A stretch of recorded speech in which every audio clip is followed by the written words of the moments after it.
Ah, j'ai trouvé la source. Super! Remontons donc aux origines du projet.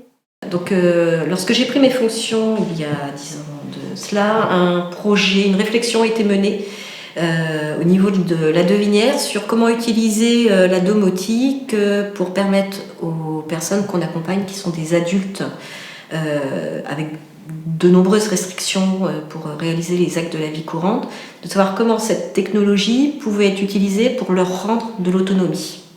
Donc on a confié cette démarche à l'ergothérapeute qui est arrivé quelque temps après mon arrivée, Monsieur Cancel, et il a recherché quelle technologie pouvait répondre à ce besoin sans que ça induise des travaux d'envergure au sein de la structure.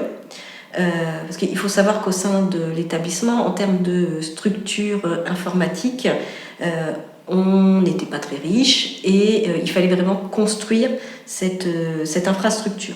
Alors il faut trouver une technologie adaptable, modulable, Qui n'engendre pas de gros travaux, facile d'utilisation en plus. quelque chose de nouveau. Pas simple.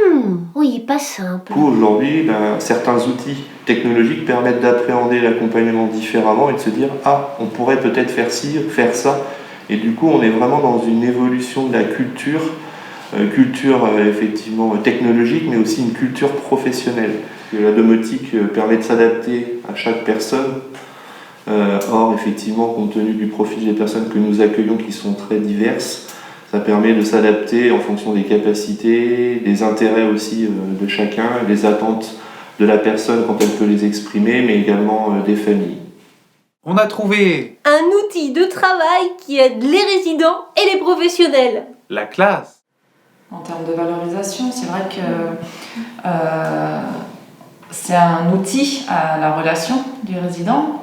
Quand on avait un exemple d'un contracteur pour ouvrir le volet de l'office, du coup on va solliciter le résident qui va être en capacité de pouvoir répondre à ça.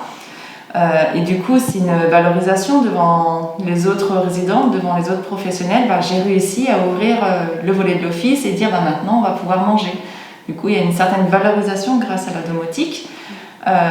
Donc cet aspect-là de la valorisation, c'est quelque chose qui est beaucoup travaillé au sein même de la masse, qui n'est pas forcément évidente à faire, et grâce aussi à cet outil-là, on peut se permettre de travailler l'estime de soi, en tout cas du résident.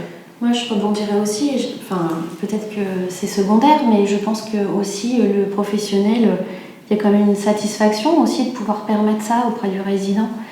C'est quand même important de voir qu'il y a aussi une satisfaction aussi pour le professionnel de pouvoir permettre ça. C'est énorme en fait d'avoir cette possibilité-là quand on sait qu'ils ont beaucoup d'incapacités, ces résidents. C'est sûr qu'on peut leur permettre des choses, mais nous en retour, on reçoit aussi en fait. La démarche initiale au sein de l'association a été développée sur la masse La Devinière à Saint-Jean-de-Bray avec l'équipement de 3 chambres. Mais pour installer les nouvelles technologies, Ils vont tout casser, tu crois?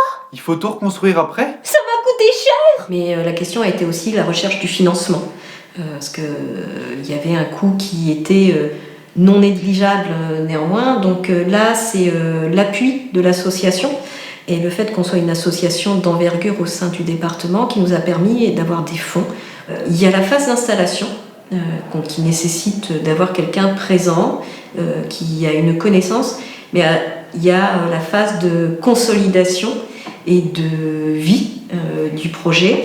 Et aujourd'hui, on se rend compte pour que ce projet puisse vivre au long cours, je vous parlais de la maintenance, des évolutions, il va falloir qu'aussi dans nos recrutements en termes sur les équipes de maintenance, on ait des profils qui soient en capacité de pouvoir faire une intervention de premier niveau sur ces outils-là.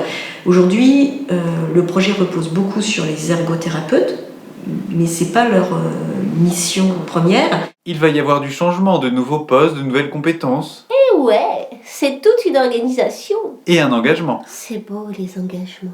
Oui, et 5 ans c'est déjà pas mal pour expérimenter. Et ça laisse le temps pour de nouvelles formations. Au niveau de l'association, on a un certain nombre d'outils qui utilisent les plateformes numériques, tout ce qui est tablette, tout ce qui est ordinateur et téléphone portable. Et nous avons auprès des enfants scolarisés qui sont des élèves avec des troubles sensoriels. Donc nous avons profité de cette démarche initiée dans le secteur adulte à la Devinière pour l'étendre au sein de l'association. Donc monter un projet qui soit un projet associatif, qui ne soit pas que domotique, mais qui soit autour de tout ce qui est numérique. Ça va de soi. On ne peut pas développer la domotique ou la plateforme numérique dans le secteur adulte sans penser à comment l'adapter au secteur enfant. Parce que l'apprentissage, tôt vous commencez, mieux c'est. Et c'est comme ça que l'autonomie peut être dans le parcours de la personne accompagnée. Au lieu que ça reste qu'un outil d'un établissement, on en a fait un dispositif réel qui est un dispositif pour l'association. Donc aujourd'hui, c'est structuré, c'est un service qui existe avec les membres de service. Et demain, comme je vous l'exprimais, ça va s'étendre sur le département et avec les autres associations partenaires. Et d'ici, je disais 5 ans, mais on a déjà passé une année, donc dans 4 ans, il faut que ça soit régional. Normalement, la plateforme numérique ne faisait pas partie des critères proposés par l'ARS, mais ils ont accepté, étudié ce projet et nous accompagner sur les premières années. C'est pour ça que aussi la phase expérimentale est 5 années au lieu de 3 ans, 2 ans pour d'autres projets, parce qu'ils savent ce qu'il y a derrière. Ça semble bien démarrer cette histoire. Ah oui, voyons, à demain.